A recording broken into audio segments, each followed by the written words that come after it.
Garden Basics with Farmer Fred is brought to you by Smart Pots, the original lightweight, long-lasting fabric plant container. It's made in the USA. Visit smartpots.com/Fred for more information and a special discount. That's smartpots.com/Fred.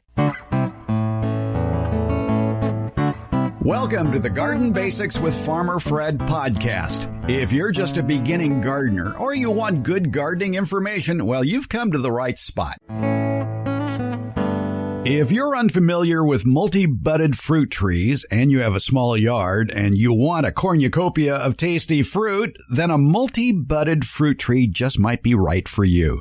Sure, you can purchase a fruit tree with several different varieties of fruit growing on it, but there are limitations, of course. Or you can take up the garden craft of grafting and splice many different varieties of fruit onto a single compatible existing fruit tree in your yard. Here's a hint. It has to do with that word compatible. Oh, and timing, too. And knowing which side of the tree is better for certain varieties of fruit. We talk with Phil Purcell of Dave Wilson Nursery, and we tackle a fruit tree question from a listener from Ohio who wants to know, is it better to buy a multi-budded fruit tree, or can I do it myself? And how do you graft branches onto a fruit tree? Well, really, that last question is better answered by watching a video, for which we have suggestions, or reading a book about fruit tree grafting, and again, we have suggestions. Still, that does not stop us from trying to explain grafting techniques on a podcast. For that, we have Master Gardener Vicki Marie Parker Ward to go over some of the how-to basics of fruit tree grafting. It's all in today's episode 261, Multi-Budded Fruit Tree Basics. We're podcasting from Barking Dog Studios here in the beautiful Abutilon jungle in suburban Purgatory. It's the Garden Basics with Farmer Fred podcast, brought to you today by Smart Pots and Dave Wilson Nursery. Let's go. We like to answer your garden questions here on the Garden Basics podcast. A lot of ways you can get your questions in. One of my favorite ways is SpeakPipe. Go to speakpipe.com/garden basics. And then just yell at your computer and I'll get the question. It's amazing. It's magic. It's the 21st century. You can also send an email to fred@farmerfred.com. That works too. But SpeakPipe, it's a popular way to go without incurring telephone charges. It was used recently by a listener named Nikki back in Columbus, Ohio. And here's what she had to say. Hi, Fred. My name's Nikki, and I live in Ohio, Zone 6A. I was hoping you could answer some questions I have about grafted fruit trees. When I was doing some research about fruit trees that work well in my area, I noticed that a lot of options are grafted ones, so you can have 3 or 4 different types of fruit on one tree, which seems appealing when you only really have that much space for about 1 or 2 trees in your backyard. A couple questions about that is, should I buy like a pre-grafted one or should I do it myself? If I do it myself, how young do the cuttings need to be in order to grow properly? And then if I do it myself, are there any techniques I should be wary of that might not work well in my area since it is hot and humid? Thank you so much for listening, and I look forward to your response. Well, it's a fruit tree grafting question. So for that, we turn to fruit tree grafting expert Dave Wilson Nursery's Phil Purcell. And Phil, yeah, grafting is an art. It's a science. It takes a lot of practice. And for that reason, I usually advise just go buy a multi-grafted tree. Yeah. I mean, that is by far the best way of getting multiple grafts onto a tree is just to go ahead and buy one that's, it's already been done by the professional. We've everything's done for you. The rootstock is there. The budded varieties are there. When you just pick up the tree and you can just plant it and let it grow and start enjoying it. What a lot of people don't realize, grafting is all about timing, the season. So at Dave Wilson Nursery, we graft 2 times a year. One is kind of like right now, going into April, we do what we call our June bud grafts. And we already have established rootstock in the ground. About when the weather warms up in April into May, in the bark on the on the understock, the rootstock starts to slip, we're able to go out and use some dormant wood that mother block wood that we have put in cold storage, and we do what's known as chip budding. Once things start warming up past about May, any type of grafting won't take place. You don't get a good knit on it until the fall time, and that's the second time that we graft. And then at that time, we're using fresh wood cutting from our mother stock to basically do the same chip budding. But it's all about timing. If you don't get the timing right, your buds and your graft will not take. I have been a victim of that many times because here in California, there's a group called the California Rare Fruit Growers, and they hold every January scion exchanges throughout the state. A scion, of course, is that fruiting wood, the piece of wood that's going to produce that desirable piece of fruit. And people come to these exchanges with basically sticks in hand, trading it for others. They might trade some apples for some peaches or something like that. The mistake a lot of people make is after they leave that January event, they go home and they try grafting, and it ain't going to take because it's too darn cold. I guess you have to put those cuttings like you do at Dave Wilson Nursery into cold storage for a few months. Exactly. What's very unfortunate is that after they do the grafting process, they wait and wait and wait. So now you're on to 1 month, 2 months, 3 months till you realize the graft didn't take. And that kind of goes back to Nikki's question. Well, should she go ahead and try to do the grafting herself?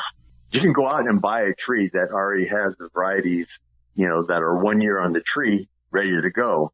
Or you can spend your time trying to find the graft wood, doing the grafting and waiting to see if it actually takes. And on like a multi-budded tree, what if only 1 or 2 grafts take? Now you have a misshapen tree right from the get-go. Again, much easier to go to the nursery and buy a pre-grafted tree. But if you're going to do it yourself, I would think that whatever you're grafting on there has to be compatible with the rootstock. What are the limitations in that regard? What a lot of people think is, look, hey, I have a peach tree out there, but I want to go ahead and maybe I'll experiment with some apples. I got, my neighbor has some apples varieties I don't have, and I'm going to go ahead. I don't have any apple trees, so I'll go ahead and try to graft it onto the peach tree. It doesn't work that way. It has to be, when you graft onto a tree, it has to be in the same family. So apples need to be grafted onto apple rootstock. Pears need to be grafted onto pear rootstock. Cherries need to be grafted onto cherry rootstock. Where you kind of can get a little bit of flexibility is peaches, nectarines. They're a little bit more interchangeable. We have a rootstock called citation, and citation is actually a hybrid between peach, nectarine, and plum. So with that rootstock, you can do a plum, an apricot, you can do a peach or nectarine. But mostly it's got to be like varieties that you graft onto. So you have to make sure you have the proper rootstock for the scion that you're going to put on there. Now, I know that some fruit trees, especially citrus, especially the Meyer lemon, you could take a cutting and stick that in the ground and it'll grow up to be a healthy tree. But that isn't necessarily true with much in the way of deciduous fruit trees, is it? No, it's not. The rootstock actually on a tree serves 2 purposes. The rootstock is for size of the tree, right? Whether it's going to be a standard, a tall growing tree or more of a semi-dwarf tree, and soil adaptivity. So over the years, scientists, botanists, we've developed certain varieties of, let's say, apple that specifically is only used for rootstock. And then you graft onto it. So if you were just to try to take a cutting from a peach and plant it, it's not going to root out. Now, there's certain things that you can take cuttings from that will root out. Figs, for example, root out relatively easily. Pomegranates are another one. You can just go ahead and take cuttings and root them out. But for most of your deciduous stone fruit or palm fruit, the only success you're going to have is if you graft it onto a known rootstock whose purpose is to be grafted onto. In all my years shopping at a nursery, I don't think I can ever recall seeing a sale on rootstock. We don't sell them. Yeah. And all the rootstock that we grow and propagate ourselves is just for ourselves. You know, you just can't go out and buy rootstock because it's the only purpose is to be a rootstock. I would be also wary of grafting on a tree that you don't know what the rootstock is. It may have not been the right rootstock for your area or soil to begin with, and maybe that's why that tree is in decline, and you think you can save that tree by grafting something else on there. But the fact of the matter is, if that rootstock can't take wet soils, for example, or can't take a drought, or doesn't like clay soils, you're probably going to have the same results. Not good. Exactly. If you go on to the internet now, there's so much information on the different rootstocks that are available that you can really educate yourself on what would do well in your area, because every area is different. Every soil type, even within a next door neighbor, might have a different composition. So, if you know what your soil is like, then you can do a little bit of research and understand, well, maybe you kind of have to have a gamut of rootstocks that might work for you. Then you can go online, and there are people online. There are internet dealers that will sell rootstock, but it's going to be very limited too. So you're going to have to understand that part of it.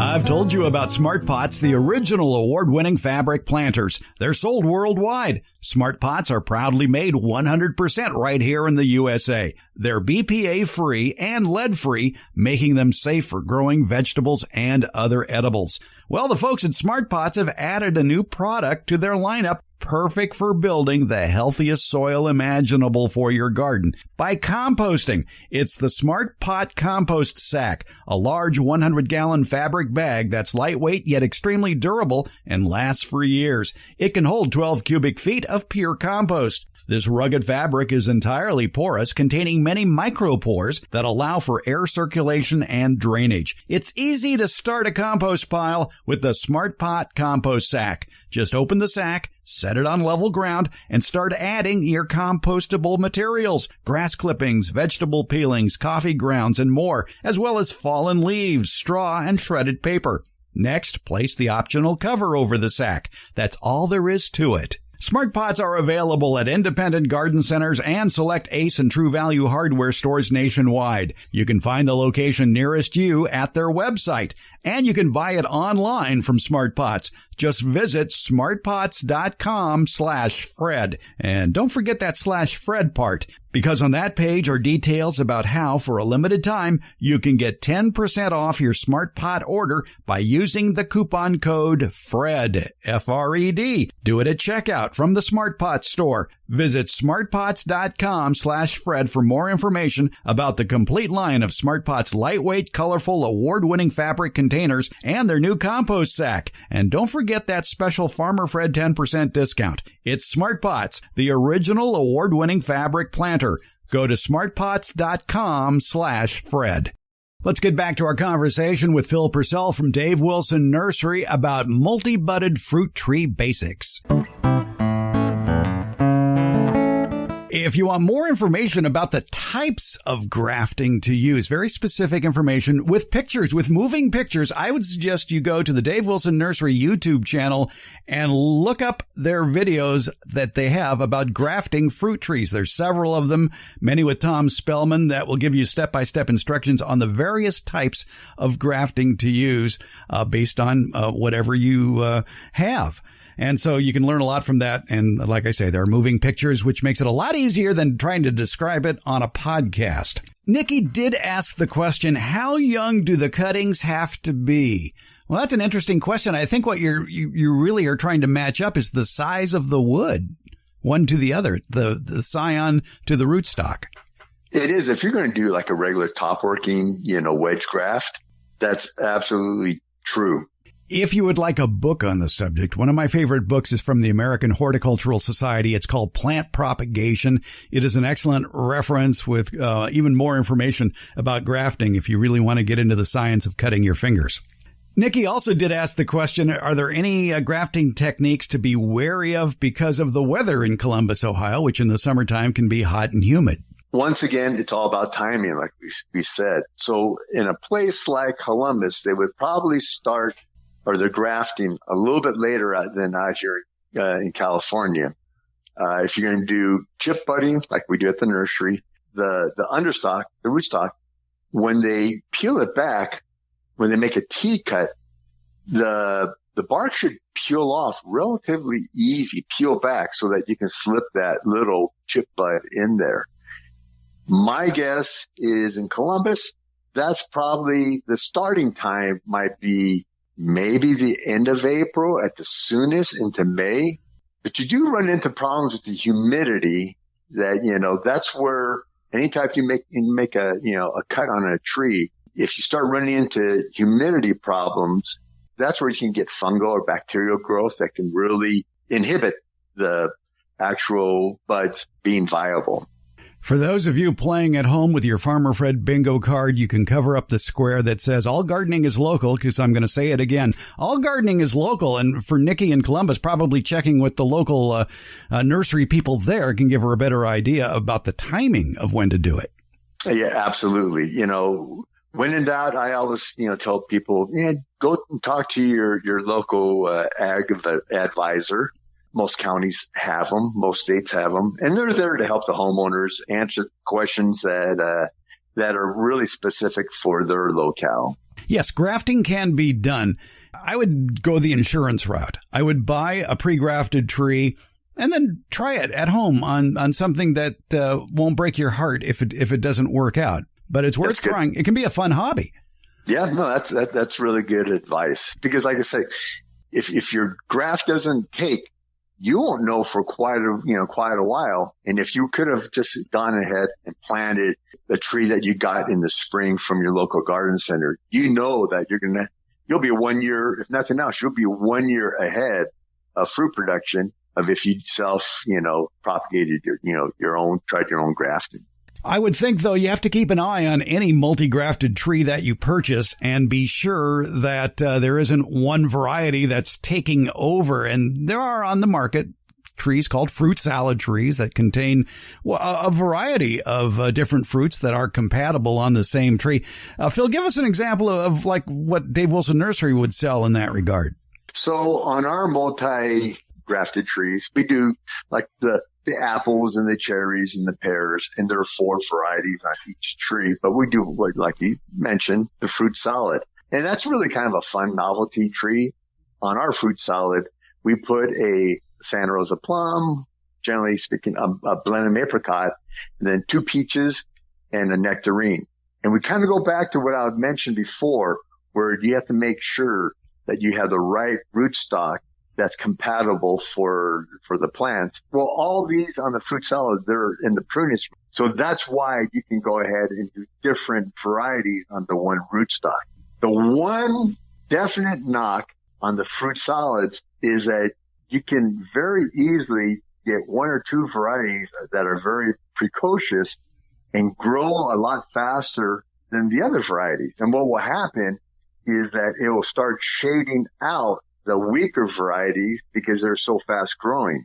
Commonly on a fruit salad, it's going to be your plum or your apricot. They just tend to grow faster than peaches and nectarine. So if it was me, what I would do is when I was planting a fruit salad, I would cut back the plum and the apricot, the branching on that substantially, and have it facing kind of the north or east. And then you have your peaches and nectarines facing the south and the west to give it as much sun exposure to kind of give it a head start so that the plum or the apricot doesn't take over. Well, that's a great tip, too, to help slow down the speedier kids on the block. Yeah. But sometimes you'll see this also in apples. There's certain varieties of apples on a combination apple. It's just by nature, they're a little bit more aggressive growing. If you plant a multi-budded apple, make sure that one branch, that one variety that really wants to start taking over, just keep on cutting it back and allowing everything else to balance out the tree so that 3 or 4 years down the line, you'll still have 3 or 4 varieties on that tree and not just a single variety tree. Well, that's also a good warning for people who normally prune their trees, and don't get too carried away when pruning a multi-grafted tree, because you might accidentally take off an entire fruiting variety. I've done that myself before. Yes, haven't we all? Yes. So be wary at pruning time. I always like to keep, in the case of the Dave Wilson varieties, the original tags that came on, say, a 4-in-1 tree on the tree, and also write it down indoors which way they're facing, so that if I lose the tag, at least I know, oh, it's the west-facing one, and that would probably be, okay, well, that was the Flavor Supreme. Yeah, no, that's a good tip. Because inevitably the tags, over the years will wear out. A lot of times people will call and say, hey, do you know what variety was on this 4-in-1 Pluot? I can tell them what varieties were on it, but by then everything is starting to grow. Unless they let me know what the fruit looks like. I'm just at a guess because I'm not sure how they planted it in their yard. And that brings up more of Nikki's questions. After she sent us the audio question via SpeakPipe, she wrote me back and gave a little bit more clarification about where she's going to be planting these grafted fruit trees in her yard. She says, I live on top of what I think is a bog. Water collects during the wet seasons. At my neighbor's 2 doors down, there's enough water there that ducks have landed and called it their home, as it looks a bit more like a pond. This keeps our lawn very wet and muddy due to its clay-like nature. Well, that brings up a very good question then. What fruit trees can take wet feet? Is there any fruit tree that can take wet feet? In a case like that, I would highly try to dissuade the homeowner of, if they know that their area is not well draining and that water sits in the area, I would not suggest planting directly into the ground without doing a lot of soil amendment, or at least doing mounding of a tree, or even better, putting them in planter boxes, so that you, from the get-go, you are elevating the root out of the wet zone and then allowing it to naturally go ahead and root into the soil as it can. At least at that point, you're going to get drainage. This is kind of a common thing in California Central Valley. If a farmer knows that their acreage is not really well drained, they will, even with almonds, they will plant them on mounds. They come in there with tractors and they'll go ahead and they'll mound their farms to make sure that when they plant that tree, it gets off to a good start. It'll adapt to your wet soil. But if you're planting it straight into the wet soil, that's when you really run into issues. If people have an area that is wet, we kind of go back to when initially I said the rootstock has 2 purposes. One is size control of the tree, how big it's going to get, and the other one is soil adaptivity. So if you actually go into our website, we have a listing of all the different rootstocks that we use, and we'll make mention if it's good for areas that tend to be a little bit more wet. So, for example, apples, and the most common rootstock we use is M111, and that's your standard California semi-dwarf apple. That one does relatively well in fairly wet soils. Cherries, you would want to make sure that your trees are on maxima if it's a semi-dwarf, or mazard, which most cherries are standard cherries. Common cherries are put on to mazard rootstock. They can withstand, more moisture than others. Our citation rootstock, which is it's a hybrid, and we do peaches, nectarines, apricots, plums on them, pluots, apriums. That does really well in wet soils. So, but that being said, wet soils, is not a soggy soil. That's a complete different animal where really nothing does well. If you have ducks living on your property, you have wet soil. Exactly. Yes. Yeah, the plant roots need air, too. I've always planted my cherries on the high side, either in raised beds or in the higher parts of the property, because I've always heard that cherries can't take wet feet. They really can't. We have Mazda and Maxima, which take wetter soils. But again, wetter soils is not wet feet. And, a lot of people don't quite understand that. I mean, if you dig down 12 inches and 18 inches and you fill your hole with water, and if it doesn't drain, make sure that when you plant a tree that you put it into a raised bed, or a planter bed.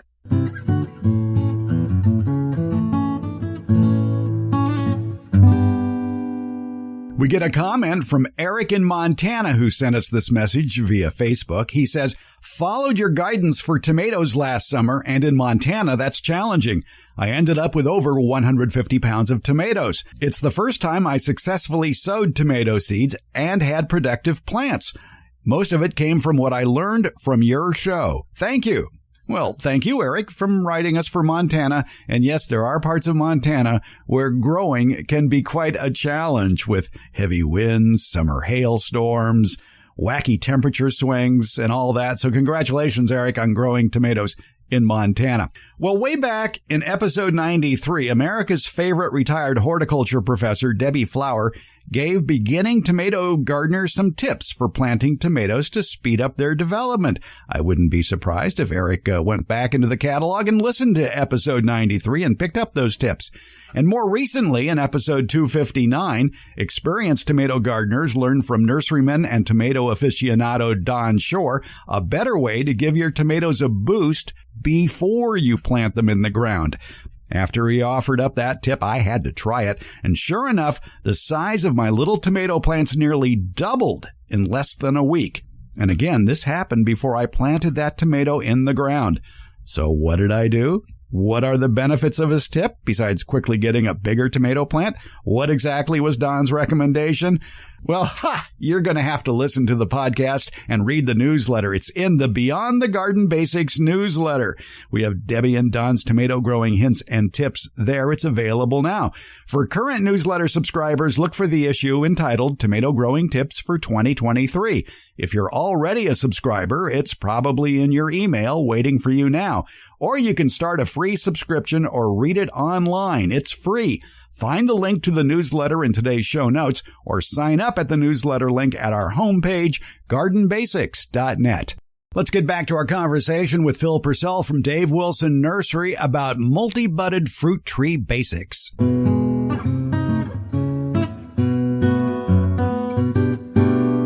What should the dimensions be of a raised bed for a single fruit tree that the gardener plans to maintain at a height of, say, 6 to 7 feet? Ideally, if you can get that raised bed into the 12 to 15-inch range, I mean, that will give that tree a great start. What about length and width of that raised bed? I always tell people, get it up. And then if you can, get it out to about 3 feet, 4 feet, the more you can do, the better it is. I understand people have area constraints, or it's just a lot of work to do this. So it's when you think you've had enough, just try to do a little bit more. There's no downside to it. Yeah, basically, the fruit trees that I've grown in raised beds, most of them are usually 3 feet by 3 feet and maybe 12 to 16 inches tall. And I've been successful doing it that way. Yeah, I mean, that's ideal. Some advice for anybody thinking of planting something they haven't planted before, be it fruit trees or whatever. And first of all, the soil. If you know that you have hard soil, maybe it's clay soil, maybe there is hard pan below, go ahead, dig a hole. Dig that hole maybe 10, 12 inches deep and wide. Fill it full of water. How long does it take for that water to drain from the hole? If it takes more than 24 hours, you may want to think about planting someplace else or building a raised bed or somehow improving the drainage on your property. The other thing to think about, too, if you're thinking of planting something that you've never planted before, take a long walk through your neighborhood. See what's growing there. You may be surprised what some people are growing, and also note how they're growing it. Are they growing it in a raised area? Are they growing it in the higher part of their land or in the lower part of their land? And how's it doing? How much sun is it getting? Take a walk, take a look, and you just might be surprised about what you might find. You can get a lot of information off of our website, davewilson.com, and we'll tell you what the zones are for a certain type of fruit. Everyone thinks certain varieties are just, I can only do that in California. But once you start trialing some of these varieties, you'll realize there are a lot of different varieties that you could do in the Midwest and back east that it's just people haven't done them in the past. So they have, it takes a little bit of ground movement to try to get some of these new varieties, especially some of the new varieties that Dave Wilson Nursery has introduced into these areas. We know that they do well in colder climates, but there are a lot of internet suppliers that will go ahead and get you some a little bit more unique varieties out there you can trial so that you can get a little bit more of a farmer market feel in your backyard than, maybe your neighbors. Nikki mentioned in the letter that she wrote that she has a rather small yard, just like many suburban homes are, but she was going to keep her fruit trees at 6 to 7 feet tall. Backyard orchard culture, that's a great idea for growing fruit trees. How far apart can you space fruit trees that are only getting 6 or 7 feet tall and wide? We've experimented at Dave Wilson Nursery anywhere from 2 feet apart to much further. In my own personal backyard orchard, my trees are spaced 6 feet apart, and I keep them at the maximum about 7.5 feet tall. And at 6 feet, that still allows me to maneuver around each tree, so I can do spraying and my pruning and all that. And it still gives me a nice high density orchard, so I can get a lot of different varieties in a relatively small area. I'm looking at Nikki's relatively small backyard in Columbus, Ohio. She sent pictures, yes. That would be considered an expansive, huge lot in California now, because if this is a small backyard, oh my, I don't even want to know what a big backyard in the Midwest looks like, because this is huge compared to what we're used to out here, which is totes of stamps. For a backyard, which that's why our multi-budded fruit trees are so popular, because most California new backyards now have room for one tree. Yeah, Midwest backyards are big. One of Nikki's concerns, and it's a valid concern even despite the size of her yard, are the utility lines that are running through her backyard. She mentioned the gas line, the cable line, the water line. Yeah, you have to take that into consideration before you start digging and mark those lines. The other thing I'm looking at with her backyard, a lot of people don't take this into consideration, is that, she has about 5 or 6 mature shade trees there. Deciduous fruit trees need as much sun as possible. And not knowing how these shade trees are situated, whether it's north or south, that's something to take into consideration when you're planning, that even though you think you have room, but if that's area that you have is shady, you're probably not going to have a lot of success with an apple or a peach tree. They need as much sun as possible. Think about that before you go out and plant a tree or try to graft a tree and spend that kind of time. Make sure you have the proper conditions for having success with your fruit tree. Nikki mentioned in her letter that they've lived in this house for only 6 months. And I always advise new homeowners, live with the property for a year. See where the sun is. See how long the sun stays in those areas. Month after month after month. Of course, in the wintertime, you're going to get less sun. In the summertime, more sun. The sun is higher in the sky.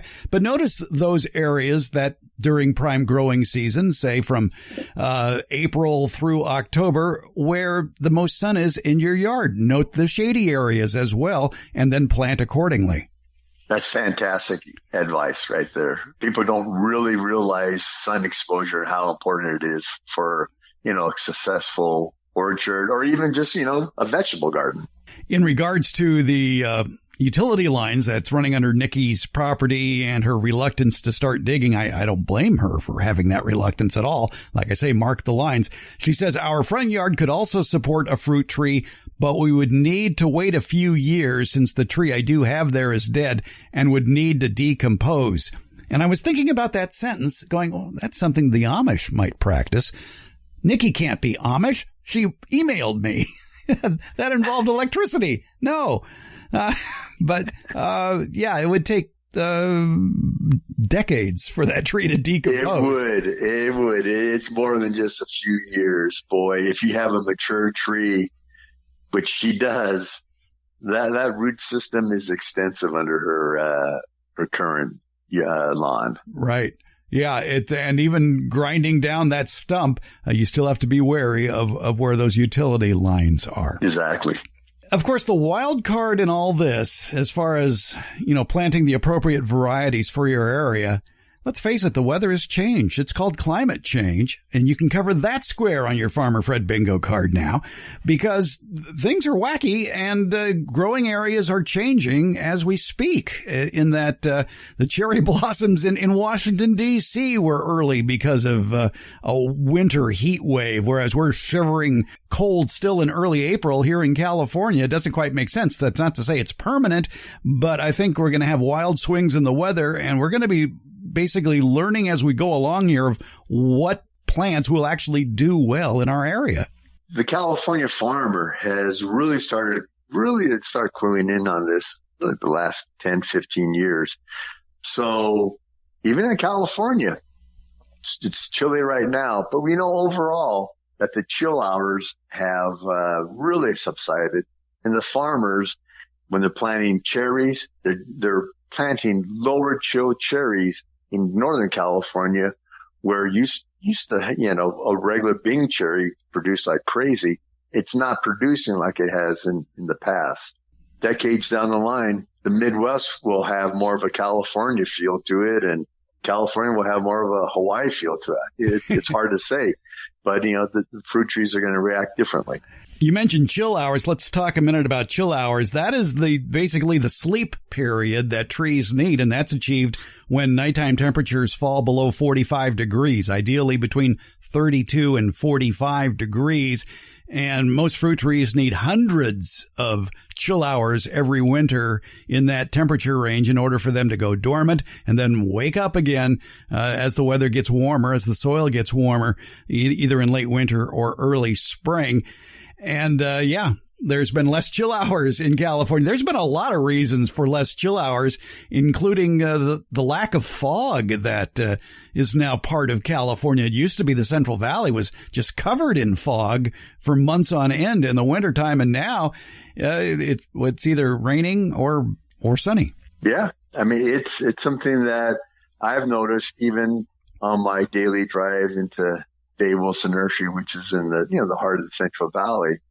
It's from 10 years ago when I'd go through the farmlands and the dairy lands, and it was just foggy every single morning in December into January. I can't remember the last time I've seen fog. And that fog is something, it covers the sun, keeps the temperatures cool, and it adds the chill hours. And even with our breeder, the Zagers, they've noticed that 20 years ago, they averaged between 800 and 1,000 chill hours at the location of Modesto. Now they're into that 400 chill hour. That's a substantial swing in 20 years. Yeah, it used to be that most fruit trees needed that 800 to 1,000 chill hours. And now the search is on, like you mentioned, for trees that don't require as many chill hours and yet still have that flavor. That's something that they are definitely working on.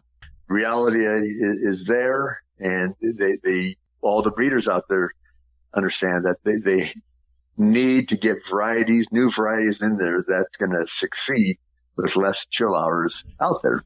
So to wrap this up, Nikki, I think you ought to do both. You ought to buy a multi-budded fruit tree and practice grafting on your own with another tree and see what you get. and see if you like it. That's really an encyclopedia of information you're going to find at the davewilson.com YouTube page, where there is all sorts of great information about growing fruit trees. How to choose them, how to grow them, how to graft them, how to harvest them. It's a wonderful site that is on at davewilson.com. Phil Purcell, thanks for a few minutes of your time. Thanks for having me on. We still haven't answered the question from Nikki about grafting. What is the easiest grafting method to use? What is a grafting method to be wary about?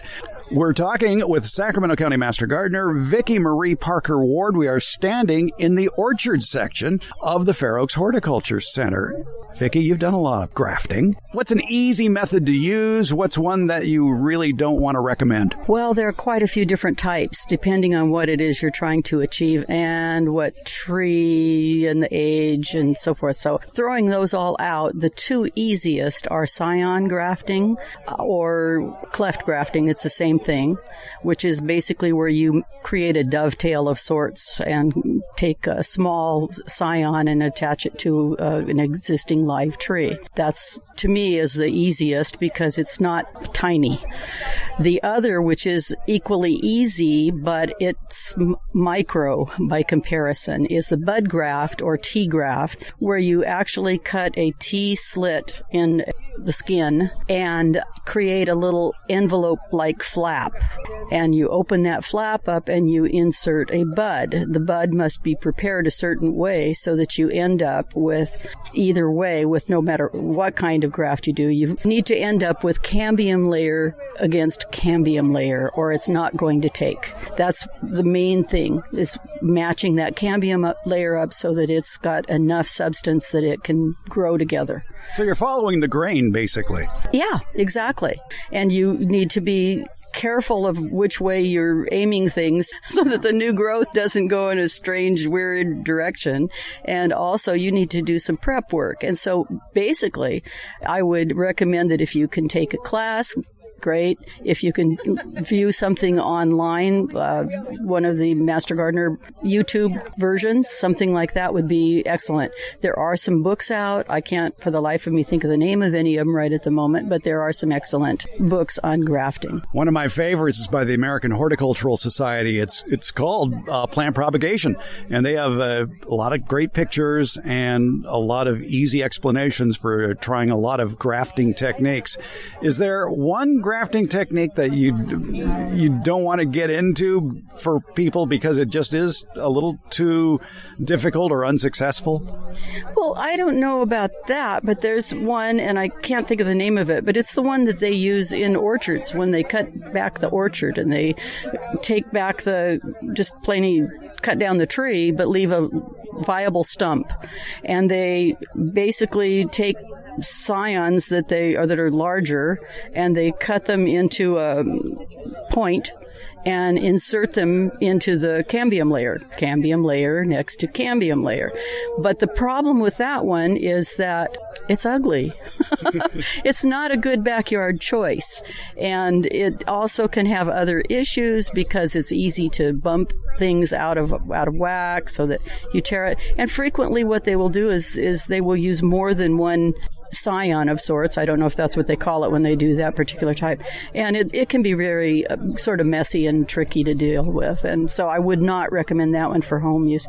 There's some other ones that are really good with plants like figs that have a messy substance inside and that you don't really want to deal with, where you put them together next to each other and then cut off the one you don't want. And that can get pretty messy, too, and I wouldn't recommend that for somebody just starting. When it comes to figs, I just like cutting off a branch and stick it in the ground. Well, you can. Yeah. You can. It's time of year and what you're trying to do with it. That brings up a very good question about grafting, because grafting is really limited in the time span you can do it. Yes. Usually it's in the spring, but not always, because that depends on the tree itself and when the tree is putting out new branches and when the substance of the tree is such that you can slice it easily to make those cuts that you need to insert. In other words, it's got to have fresh cambium layer in there so that you can reach it with another piece of new cambium layer. And at the time, it has to be actively growing, too. Yes, very much so. So that's why these scions that you might pick up at a rare fruit grower scion exchange in the dead of winter are best kept refrigerated until spring and the tree is starting to show signs of growth. Exactly. And that's exactly how I started my first one that I ever did, which was a multi-graft apple, which was pretty simple. Yeah. All right, grafting. There's a lot of good videos online. I still like the two that are up on the Dave Wilson Nursery YouTube page, where Tom Spellman will take you through not only for the home fruit tree grafter how to do it, but also what you were talking about the difficult one, showing their professional workers doing it. Right, exactly. And it makes a difference, that you match your scion or what you're trying to put on the tree to the variety of tree. You can't, for instance, graft apples to peaches. They've got to be the same type of plant, and they have to be compatible with each other. You can, however, and we have an example here, put an almond on a plum because they're both stone fruits. So they're both in the same genus, Prunus, so you can get away with it, but you couldn't put a pear on it. No, different genus. And not only that, you want to know the growth habit of each one of the trees because, for instance, most almonds tend to be a lot more pushy than the plum tree you put them on, and they try to kill off the plum tree. They outgrow it, take the nourishment from it, and can be rampant. So you've got to be careful. Yes, that is the little secret about doing grafting. There is one that could take over and shade out the rest. A lot of good tips about grafting from Sacramento County Master Gardener Vicki Marie Parker Ward here in the orchard at the Fair Oaks Horticulture Center. Vicki, I still see you have all your fingers, so your grafting has been successful. Oh yeah, I still have 100% rating on what I've done, which has amazed a few people, including me, because that's not normal. Normally, you've got about a 50-50 chance of getting it right, but I'm picky. Congratulations. Thank you. Nice talking to you, Fred. You have a small yard and you think you don't have the room for fruit trees? Well, maybe you better think again, because Dave Wilson Nursery wants to show you how to grow great tasting fruits like peaches, apples, pluots, and nut trees. Plus, they have potted fruits such as blueberries, blackberries, raspberries, boysenberries, figs, grapes, hops, kiwi, olives, and pomegranates. These are all plants that you can grow in small areas. You can even grow many of them in containers on patios as well. It's called backyard orchard culture, and you can get step-by-step information via the Dave Wilson YouTube videos. So where do you find those? Well, just go to davewilson.com, click on the Home Garden tab at the top of the page. Also in that Home Garden tab, you're going to find a link to their fruit and nut harvest chart. You can be picking delicious, healthy fruits from your own yard from May to December here in USDA Zone 9. And something else you're going to find in that Home Garden tab. You're going to find the closest nursery to you that carries Dave Wilson's quality fruit trees, and they're in nurseries from coast to coast. So start the backyard orchard of your dreams at davewilson.com. You think you're learning something new every time you listen to the Garden Basics podcast? Heck, I learned something new in each episode as well. Such an episode was way back in July of 2020, episode number 27. It had the rather vague title, I Did Not Know That. If you're a Garden Basics podcast binge listener, you may have skipped right past that episode because, well, frankly, that title offered no clue as to what you might learn. So I tell you what, if you skipped past that episode, go back and give it a listen. Episode 27. It's this week's flashback episode. You will learn things that will definitely make you a better gardener and a better food shopper. America's favorite retired college horticulture professor, Debbie Flower, talks about the benefits of cutting the roots of plants before you stick them in the ground. And most importantly, it's how you cut those roots. Hot chili pepper expert Dave DeWitt talks about the myth of the hatch chili and how those oversized jalapeno peppers that you might see at the grocery store just may not be packed with very much heat, which actually for many of us might be a good thing. Give it a listen or give it a read. It's episode 27 of the Garden Basics with Farmer Fred podcast entitled I Did Not Know That. Find it wherever you get your podcasts. You can get both the audio, and for those of you that like to read, we have the transcript available. It's from our homepage, gardenbasics.net.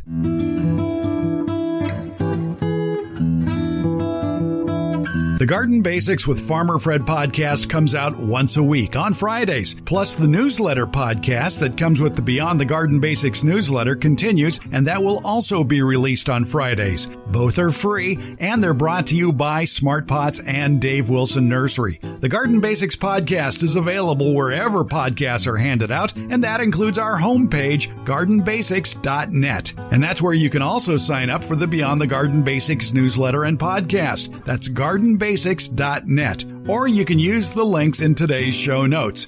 And thank you so much for listening.